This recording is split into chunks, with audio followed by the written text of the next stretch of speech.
పట్టణం అంచున ఒక చిన్న బండిపై మిర్చి బజ్జీలు వేస్తూ జీవించే రామ్ ఆ చిన్న బండి ముందు ఎప్పుడూ జనాలు. ఎందుకంటే రామ్ చేసే బజ్జీల రుచి అమోఘం, ధర సరసమైనది, ముఖంపై చిరునవ్వు.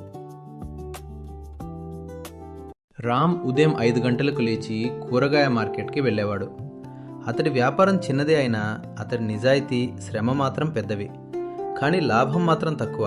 ఎందుకంటే అతడు ఎప్పుడూ మంచి నూనె, మంచి మిరపకాయలు, మంచి పిండితోనే బజ్జీలు చేసేవాడు. అతని స్నేహితుడు వెంకట్ వచ్చి, రామ్, నూనె కొంచెం మళ్ళీ వాడేసుకో, పారేయొద్దు, అప్పుడే డబ్బు మిగులుతాయిరా అని చెప్పాడు. రామ్ నవ్వుతూ, డబ్బు కన్నా కస్టమర్ ఆరోగ్యం ముఖ్యం, వాళ్లకు నమ్మకం ఉండాలిరా అన్నాడు. రామ్ బండి పక్కనే ఓ పెద్ద ఫుడ్ కౌట్ ఓపెన్ అయింది. అందులో విలాసవంతమైన curry points, fast food stalls వచ్చాయి. అందరూ మాట్లాడుతూ, ఇప్పుడెవరూ రామ్ బజ్జీలు తినరేమో. కానీ రామ్ మాత్రం, మంచి పని చేస్తే ఎవరూ మన రూట్ కట్ చేయలేరు అని విశ్వాసంగా తన పని చేసుకుంటూ ఉండిపోయాడు.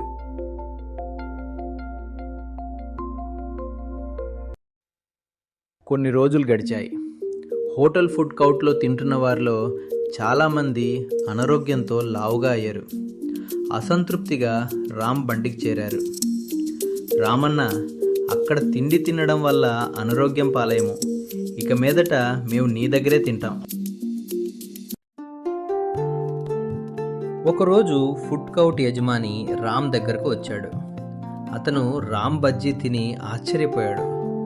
నువ్వు మా హోటల్లో చెఫ్గా పనిచేయాలి, నెలకు మంచి జీతం ఇస్తాం అని ఆఫర్ ఇచ్చాడు.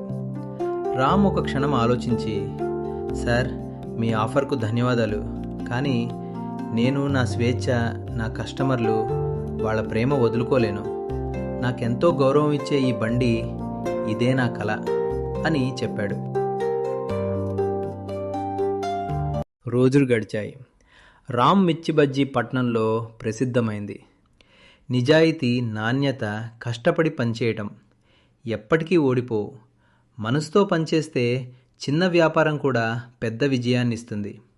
లాభం కోసం షార్ట్ కట్స్ తీసుకుంటే నమ్మకం కోల్పోతాం.